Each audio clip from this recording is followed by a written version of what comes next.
Hi guys, how you doing?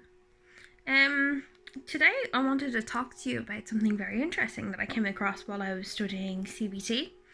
CBT is cognitive behavioral therapy. So basically what it does is it helps you understand some of those negative thoughts within your mind and how to understand what is blocking you basically. So I know a lot of people who come to me, they don't really know where to start when it comes to having a look inside themselves and wondering, what do I have to do next to start my healing path? What do I have to look at within myself to understand what I have to work on? So the first one I'm going to talk about is cognitive bias. So cognitive bias is very much like your perception of yourself. It is your thoughts, your beliefs, your values, uh, your meaning, your attitude, your rules for yourself, basically. So, I have rules for myself to be an ethical person. I have rules for myself to be a good friend. I have rules for myself to be a healer, even. Your thoughts of yourself can come up as in, say for instance, when you're a child and someone says to you, "Can I play with your ball?" and you say no, and they say you're selfish.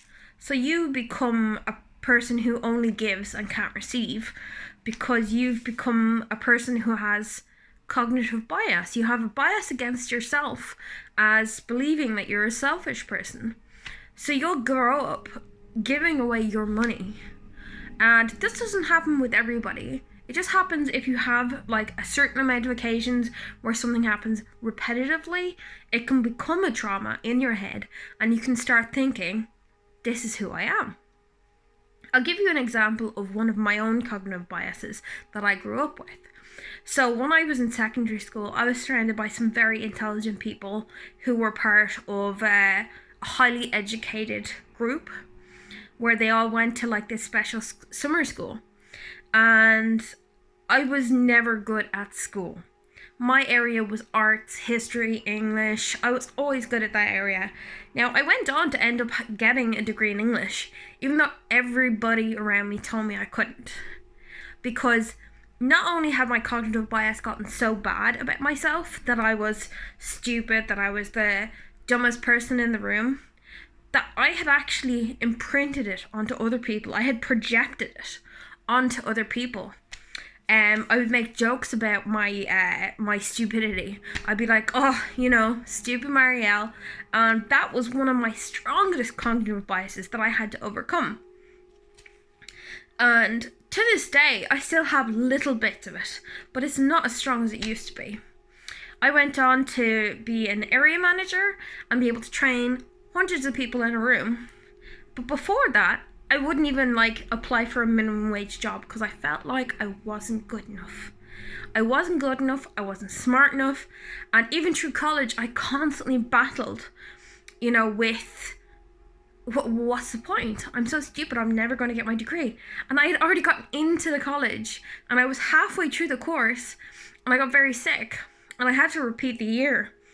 And I always remember that year battling with myself, absolutely battling with myself, which is more classified as cognitive dissonance, where you're having an internal war with yourself. So cognitive bias can really cause so much damage to your life just with one belief. And when you think about it, if you believe that you're stupid, just as the one example for a cognitive bias, it can destroy your school life, it can destroy your career, it can destroy your relationships with people, because the way you talk about yourself is how you train people to treat you. So when I say to people, "Oh, look at that, I tripped over something the other day, I'm so stupid." Whereas most of the time, if you trip over something, you're not announcing it to people. You're not like, "Oh, I stubbed my toe yesterday." Nobody cares about that kind of conversation. Why did I bring that up? Because I wanted to teach them how to treat me. Because there was some part of me that believed it was true. And maybe I had enough people tell me to make me go encode it. It's like you're encoding your brain. It's like NLP. You say it enough times.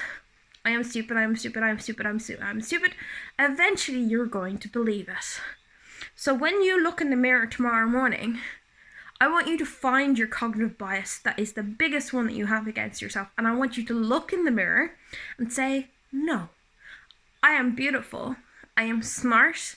I am intelligent. I am happy. I am friendly. Whatever it is. And that's the first thing we can start working on in your mind about how you're going to start adjusting how you feel about yourself.